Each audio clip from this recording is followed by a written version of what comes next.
So what do you all know about Liberia? Because I didn't, I'm not even sure the last time I thought about all the African countries. I know I couldn't name them all, that's a shame. But I can't name all countries on any continent, pretty much. I'm not a geographer, and I'm not a history major, but I do like history, and I think studying history is interesting, and you can learn lessons about people and countries and politics and all sorts of things by looking at, real places, reading real histories, talking to people about, testimony of their lives and stuff. And Liberia is now on the Twitter sphere because they just elected a new president.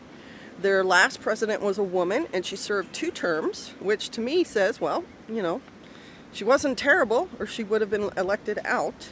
And I have done no research beyond this yet, so I don't have any great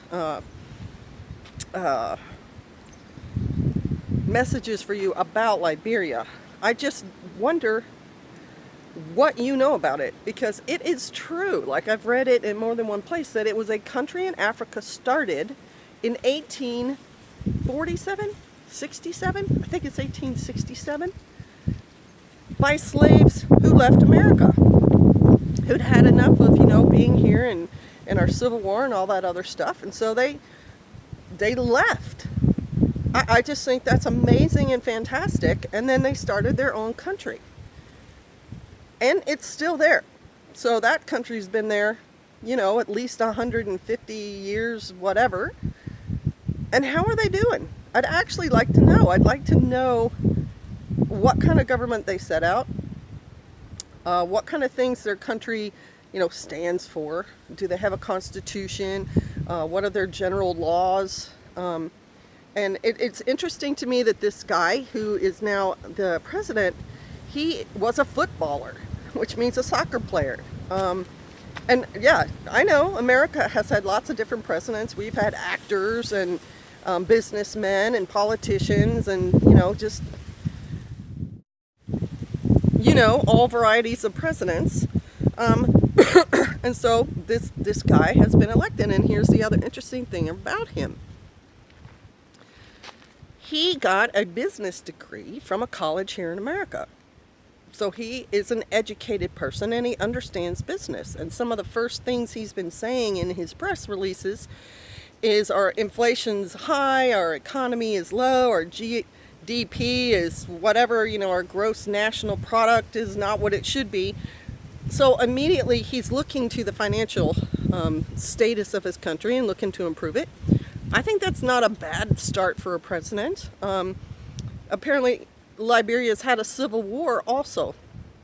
I don't know what that's about. I don't know if that was Muslims against Christians there, or if it was like Hutsis and Tutu, like the different tribes that have differences and they have grievances and they get into a fight. I really don't know. But I just think it's an interesting concept, especially when I think about the Puritan pilgrims who were fleeing King James Bible, yes, King James's church system, which was almost like the Roman Catholic Church, where you had to have a priest to read the word to you and to do anything, get married or buried or whatever. It all had to go through that church. We read the King James Bible, but to live in Scotland at the time and be under that rule was oppressive, and so the Puritans leave and they come to America, which at the time for Europeans was an unknown area. Yes, there were tribes here. Yes, there were governments here. There were people here.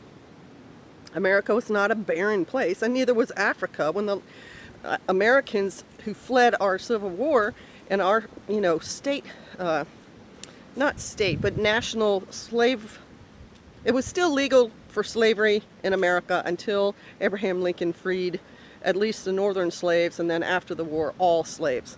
So they flee, and they go to Africa, which is a continent that is people. There are nations and peoples and tribes and everything there, and they make a new country.